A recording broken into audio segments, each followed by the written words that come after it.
Piston, আঠা, adjuster, এটা হলো বেল্ট, এটা হলো টাইমিং চেন।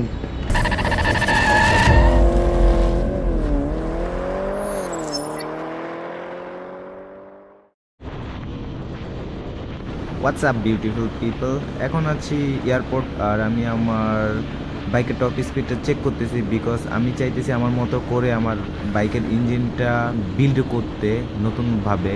সো এই জন্য আমার টপ স্পিডটা চেক করতেছি। সো কিছুক্ষণ পর আমি মানে এখান থেকেই যাচ্ছি, বাসাবো গিয়ে ওইখানে একটা পরিচিত দোকান আছে, ওইখানকার একটা ছেলেকে নিয়ে আমি আমার বাইকের কিছু পার্টস কিনবো অরিজিনাল। কিছু কিনা আছে আর কিছু বাকি আছে। সো যেগুলো বাকি আছে ওইগুলো কিনে দেন আমি আজকেই আমার ইঞ্জিনের মডিফাইটা করে ফেলবো। সো সবাই দেখুন আমার ইঞ্জিনের মডিফাই করতে কী কী লাগে।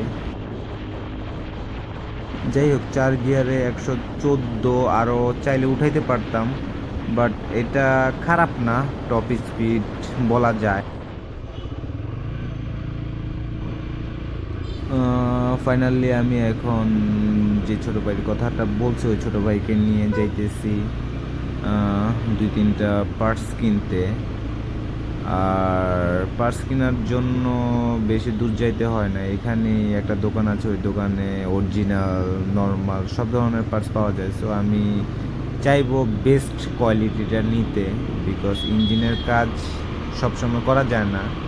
তাই আমি এমনিতে বলতে গেলে আমার বাইক প্রপারলি ওকে আছে। 35 কিলো কি বলে 35,000 কিলোমিটার চালাইছি, বাট প্রপারলি ওকে আছে।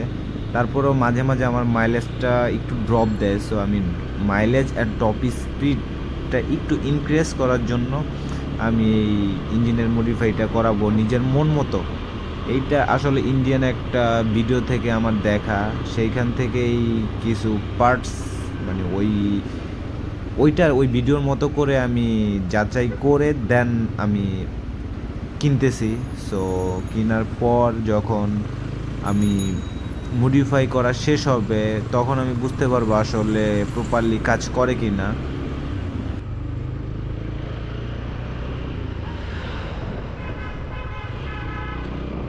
আর বলতে গেলে আমার ভিডিও ভাই কেউই ফলো করেন না, আমি যেভাবে কাজ করাইতেছি হয়তো বা ইঞ্জিন ডেডও হইতে পারে, মানে ইঞ্জিন বাদ হইতে পারে, তখন হাউস সহ মানে যেই ইঞ্জিনের মিডল পার্টটা হাউস সম্ভবত বলে ওইটা সহ কিনতে হইতে পারে। সো আমি হাউস কিনবো না, জাস্ট আগেই পিস্টন কেনা ছিল, পিস্টন সবচেয়ে বেস্ট কোয়ালিটিটা কিনা হয়েছে।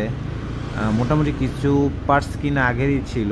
সো যেগুলো বাকি আছে সেগুলো আজকে কিনবো, কেনার পর আমি সার্ভিস সেন্টারে দিয়ে যাব, দেন কাজ শেষ করে নিয়ে যাব। সো মাঝখানে কি করতেছে না করতেছে আই ডোন্ট নো, বাট যতটুকু ট্রাস্ট আছে আমি যেগুলো কিনছি ওই সব পার্টসগুলো ইউজ করবে।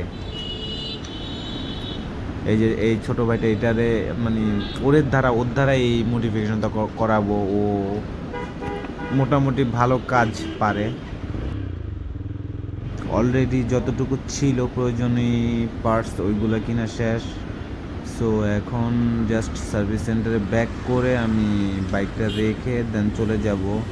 কাজ যখন শেষ হবে আমাকে ফোন দিবে, ফোন দেওয়ার পর আমি নিয়ে যাব। সো যখন হাতে পাবো কাজ শেষ হওয়ার পর তখন আমি বুঝতে পারবো যে আসলে ইঞ্জিনটা কতটুকু ইমপ্রুভ হয়েছে।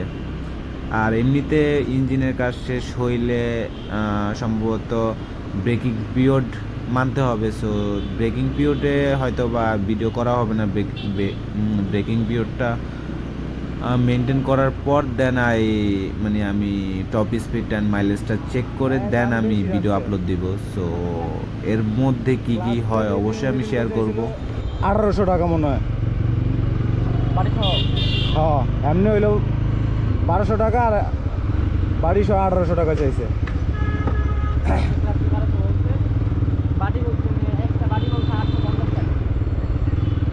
আর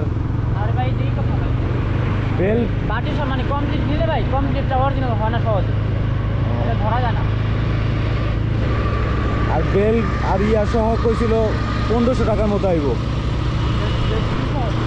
হ্যাঁ কোনটা অরিজিনাল কোনটা ডুপ্লিকেট কেমনে বুঝবো? এরা কিনে এরাই জানে যে কোনটা অরিজিনাল কোনটা ডুপ্লিকেট।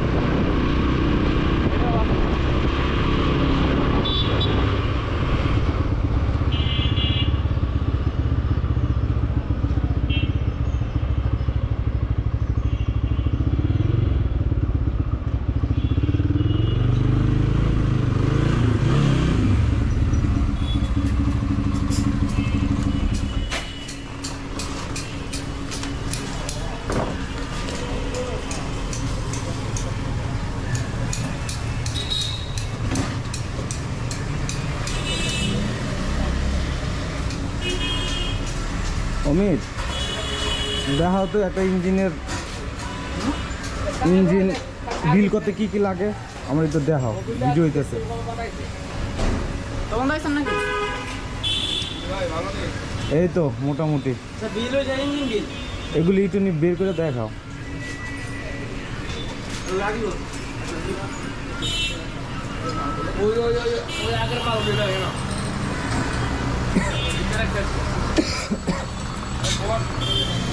সমস্যা নেই,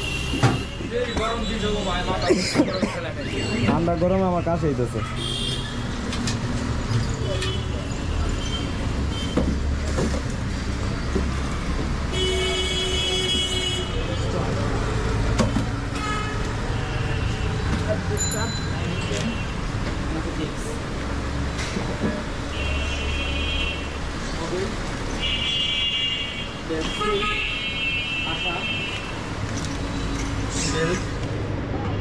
পিস্টন, আঠা, অ্যাডজাস্টার, এটা হলো বেল্ট, এটা হলো টাইমিং চেন, এটা কি জানি কয় বেল্ট সিল, এটা হলো ব্রেক প্যাড সামনের, ডিস্ক চেঞ্জ করলে আর মোবিল।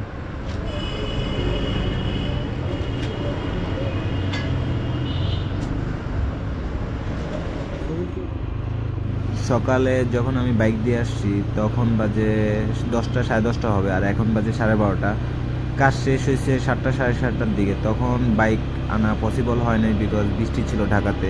যখন বৃষ্টি একটু কমছে তখন আনছি, বাট ক্যামেরা অন করা হয় নাই বিকজ বৃষ্টিতে তেমন ক্লিয়ার আসবে না, এই জন্য অন করি। এখন বাসায় যেতেছি, সো বৃষ্টি নাই বলতে গেলেই চলে, সো তাই ভিডিওটা অন করা। আর আমার ইঞ্জিনের ফুল বিল্ড করা হয়ে গেছে, নিউভাবে বিল্ড করছি ইঞ্জিন। তো এখন ব্রেকিং পিরিয়ড চলতেছে, প্রায় 2-3 কিলোমিটার হবে চলতেছে। আর ব্রেকিং পিরিয়ডে 40-50-এর উপরে যাওয়াটা ঠিক না, তাই 20-25-30 এইভাবে টানতেছি নর্মালি, ইঞ্জিনের উপর প্রেশার না দিয়ে। সো এখন ইঞ্জিনের ব্রেকিং পিরিয়ড শেষ করব, হয়তো বা 1500 কিলোমিটার নর্মালি ড্রাইভ করব। নর্মালি 25-30-40-40-এর উপর উঠাবো না। তো 1500 পরে আমি অবশ্যই চেক করব আমার মাইলেজটা কেমন দেয়, প্লাস আমার টপ স্পিডটা কত আসে। তো তখন আমি প্রপারলি বুঝতে পারবো যে আমি যে ভিডিওটা ফলো করছি ওই ভিডিওটা অ্যান্ড আমি যেভাবে বিল করছি ম্যাচ হয়েছে অ্যান্ড কার্যকর হয়েছে। সো তখন আমি বলতে পারবো না, এভাবে কাজ করলে কম খরচে কাজ করা যায়, প্লাস ইঞ্জিনের মোটামুটি ভালো একটা সার্ভিস পাওয়া যায়। আর আমার টোটালি এখন কস্ট হয়েছে প্রায় 11,500 থেকে 12,000 টাকার মতো। সো আমি আগে যতটা ড্রাইভ করছি 35,000 কিলোমিটার, তার চেয়ে বেটার, অনেক বেটার বলতে বেটার, কারণ নতুন বিল্ড করা ইঞ্জিন আর 35,000 কিলোমিটার অনেক পার্থক্য হবে। সো আমি আরও কিছুদিন চালাই, এটার পারফরমেন্স বুঝি, অবশ্যই জানাবো ভালো কোনটা খারাপ কোনটা, অ্যান্ড বলবো যে ইঞ্জিনের বিলটা এইভাবে করাইলে হয়তো বা 4B'র জন্য বেটার। অ্যান্ড সবাই আমাকে সাবস্ক্রাইব ফলো করবেন, and thank you so much. আসসালামু আলাইকুম সবাইকে।